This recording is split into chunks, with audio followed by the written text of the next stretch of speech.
De ir a Roma, vamos a la sede oficial en donde, bueno, se están viviendo funerales del Papa Francisco y bueno, pues amiga, date cuenta, tiene allá una persona que nos puede contar muchos de los detalles que se están viviendo con respecto a este hecho tan importante en la vida del catolicismo. Han sido unos últimos años, últimos 15, 20 años de mucho movimiento en términos del Vaticano, de lo que la religión católica respecta. Y bueno, agradecer al padre José Carlos Martínez Clark, que hace el favor con todo y la diferencia de horarios, con todo lo que está pasando por allá en Roma, de conectarse con nosotros para mantenernos un poquito más informados. No sé si ya lo tenemos por aquí en la línea al padre. Hola padre, ¿cómo está?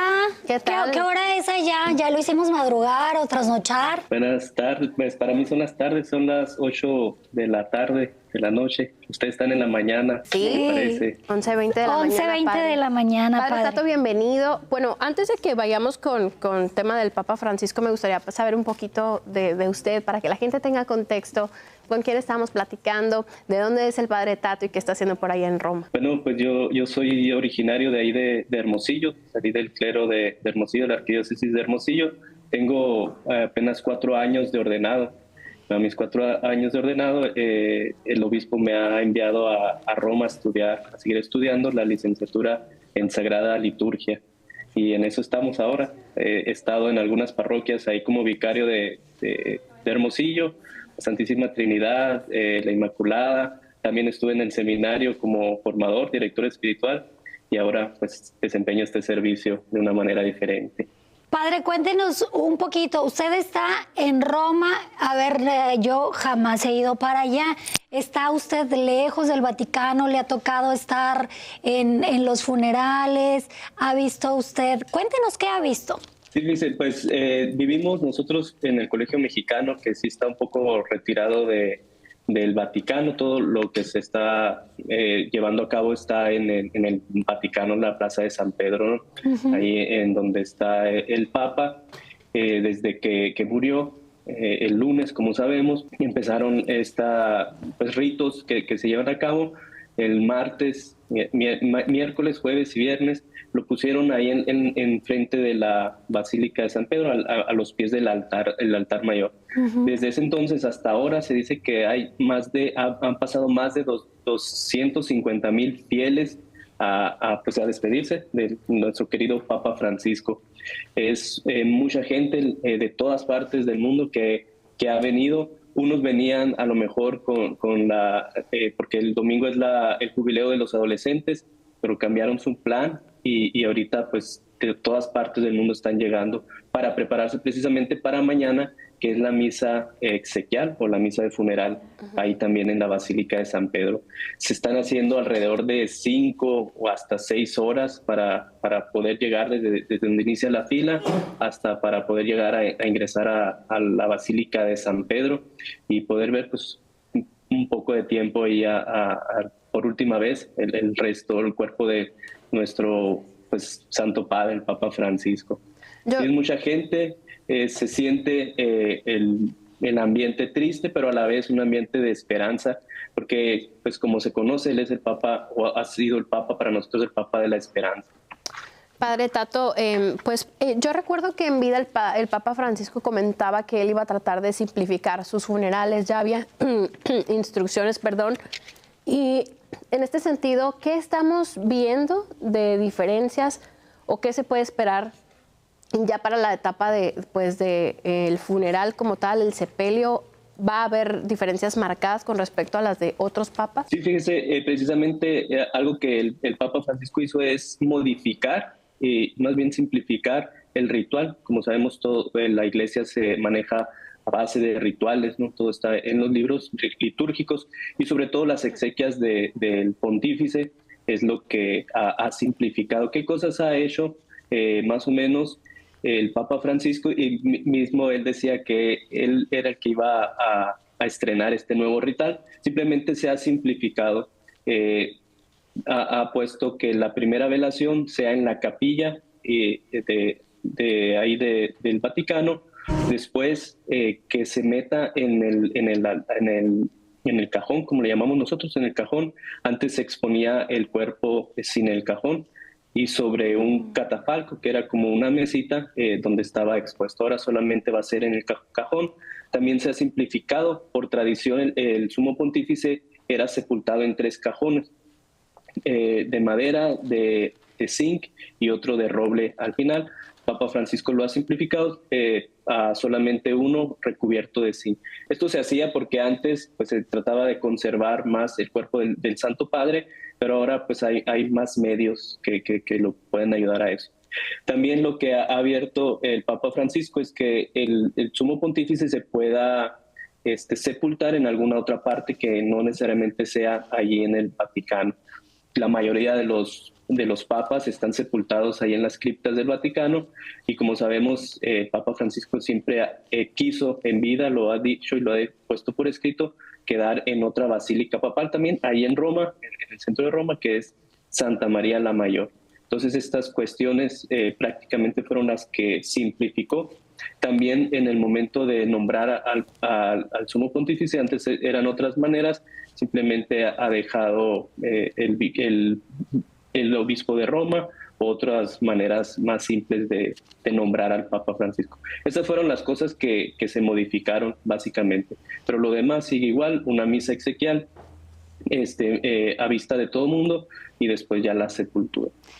Eso fue en cuanto a los rituales lo que el Papa Francisco vino a cambiar, pero yo creo que dentro de la Iglesia Católica también vino a darle a refrescarla, porque traía ideas que de repente uno decía, wow, el Papa vino a hacer ese tipo de declaraciones, y como veíamos que iba cambiando el mundo, y yo escuchaba cómo el Papa daba algunas respuestas, cómo el Papa daba algún tipo de orientación a la que no hubiéramos estado como esperando ese tipo de respuestas de un Papa, pues la verdad es que fue un refresco para la fe de los católicos. Así lo siento yo en lo personal. ¿Tiene usted alguna idea parecida o lo vio de manera diferente? No, sí, claro, también creo que el legado que nos ha dejado el Papa Francisco es grande. Quizá nosotros lo sentimos un poco más cercano por el hecho de que fuera el primer Papa latinoamericano. A lo mejor pensaba como nosotros, vivía la iglesia como nosotros, y creo que lo que ha hecho, todo su trabajo pastoral, ha impactado no solamente en el corazón de los fieles, sino también en otras partes. Ha sido de los únicos papas que ha convivido con los patriarcas ortodoxos, algo que no se había hecho, y el Papa Francisco lo hizo, fue lo de Laudato Si, escribir una encíclica sobre la ecología. Eso ha sido innovador. Los llamados a la esperanza, a la santidad, cuando ha hecho de mediador entre algunas regiones, algunos países que estaban a lo mejor también en guerra, pero sobre todo creo que el legado más fuerte fue su vida, ¿no? Su coherencia de vida, su sencillez, que era al fin y al cabo vivir el evangelio al máximo, ¿no? Lo recordamos cuando vino a México, también habló fuerte y nos invitó a los seminaristas, yo en aquel entonces era seminarista, a los sacerdotes y a los obispos a seguir más de cerca a Cristo, pero que se notara también en nuestro estilo de vida. Creo que el Papa Francisco, a lo mejor con sus palabras sencillas, pero sobre todo con sus hechos, es como nos habló a todos los fieles, y en este caso también a todo el mundo. Recordamos también que el Papa Francisco no solamente es el guía espiritual de la Iglesia Católica, sino también es como un jefe de Estado. Por eso también mañana se están esperando a bastantes autoridades, ¿no? Algunos presidentes, creo que el presidente de Estados Unidos, el presidente incluso de Ucrania, que lo conocieron de cerca, algunos reyes, rey de España, rey de Inglaterra, van a estar presentes ahí.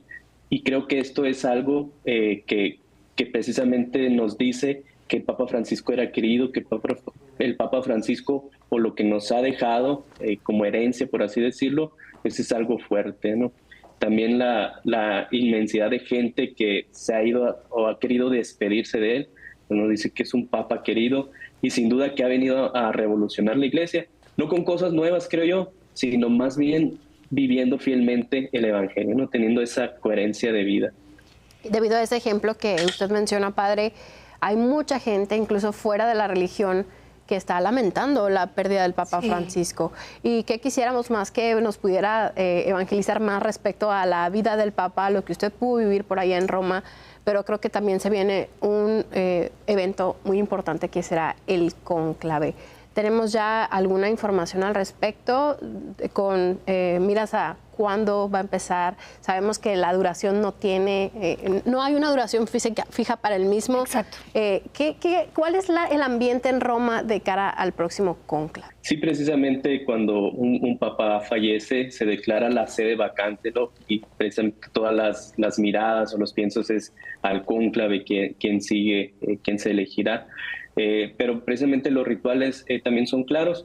El Papa Francisco o las exequias del Papa Francisco son mañana y luego se declara como un tiempo, le llaman los novendiales, es el novenario, nosotros le llamamos en Latinoamérica el novenario, que es donde la iglesia está de luto, ¿no? Cada día, empezando de mañana, del día de las funerales, está dedicada una misa a gente, específicamente es abierto a todo, pero a una gente que estuvo muy de cerca al Papa Francisco, los trabajadores del Vaticano, a la Iglesia de Roma, a los que trabajan en las basílicas papales, y así hasta llegar a los 9 días. Solamente después de ese tiempo, de esos 9 días de luto, ya se puede dar el cónclave, aunque ya ese tiempo también es para que los cardenales que están fuera, que son muchos, puedan regresar. Algo característico precisamente de este cónclave es esto, que casi el 80% de los cardenales los creó Francisco, pero los creó de otras partes del mundo. Entonces tienen que venir precisamente de México, han de llegar 2 cardenales, de Japón, de otras partes. Entonces ese tiempo de luto también es para esperar a todos los cardenales, porque el cónclave solamente se puede iniciar ya que estén todos los cardenales que han aceptado, ¿no? O que han dicho. Hasta ahorita creo solamente 2, por cuestiones de salud, no podrán asistir al cónclave. Entonces más o menos el cónclave será, después de esos 9 días, 5, 6 o 7 del otro mes. De mayo. De mayo, ajá, de mayo, por ahí, porque no puede pasar de los 20 días y tampoco puede ser antes de los 15 días de eso, ¿no? ¿Cuánto más o menos durará? No se sabe. Se hacen 2 votaciones al día, 4, 2 en la mañana, 2 en la tarde. Creo que el Papa Francisco fue electo en el segundo día, en la votación de la tarde. Entonces ahorita pues están llegando los cardenales todos los días. Me parece que tienen una reunión, como vayan llegando. En esa reunión precisamente es oración y es en donde ellos se ponen al tanto de qué es lo que necesita la iglesia hoy o qué necesitaría la iglesia para que vea el futuro. Sin duda el futuro Papa pues está ahí en el grupo, pero hasta ahorita no lo sabe. Pero a dónde va la iglesia, cuáles son los retos y todo eso, para que el Espíritu Santo vaya precisamente iluminando los corazones de los cardenales y que puedan elegir al mejor. Eso es en cuanto al cónclave. Como sabemos, pues es no solamente como unas elecciones políticas, sino más bien también es algo espiritual, ¿no? Nos confiamos todos los fieles, incluso me imagino yo los cardenales más, a que el Espíritu Santo los ilumina y eligen a quien debe de ser. Se elige, o sea, al que a él le haya parecido como el que más le latió, por así decirlo, padre. ¿O hay algunas, como una tercia en la que tú digas, voy a elegir entre estos 3? ¿Cómo eligen? Es curioso, el derecho canónico dice que para ser papa tiene que ser un varón bautizado, ¿no? Entonces eso abre la puerta mucho. Pero ya en la práctica se elige precisamente de los cardenales, ¿no? Okay. ¿Por qué? Porque debe de ser alguien pues, que sea estudiado, que tenga un proceso pastoral, por así decirlo. Y para llegar a ser un cardenal, precisamente te eligen por eso, tu proceso pastoral, lo que hayas trabajado. Entonces, precisamente creo que estas reuniones que han estado teniendo los cardenales y que van a seguir teniendo, son precisamente para ver como las características, por así decirlo, que se necesitaría para el nuevo pontífice, ¿no? Yo creo que ahí los cardenales, pues conociéndose, platicando, compartiendo, van pensando a quién podían elegir, ¿no? No hay así como una cartelera o de quién elegir, ¿no? Sino dentro de todos se pudiera elegir cuál sea. Ahora en estos momentos pues se ha escuchado a lo mejor a muchos, el cardenal fulanito, este, otro, pero son a lo mejor cardenales que conocemos, pero cuando me acuerdo que se hablaba de muchos cardenales, menos del Papa Francisco, de Jorge Mario Bergoglio, y fue el que salió, ¿no? Normalmente sucede así, porque puede ser electo cualquier cardenal de los que están ahí en el cónclave. Ya en la práctica, los que están en el cónclave son los que pueden ser electos. Son 133 los que entran ahora.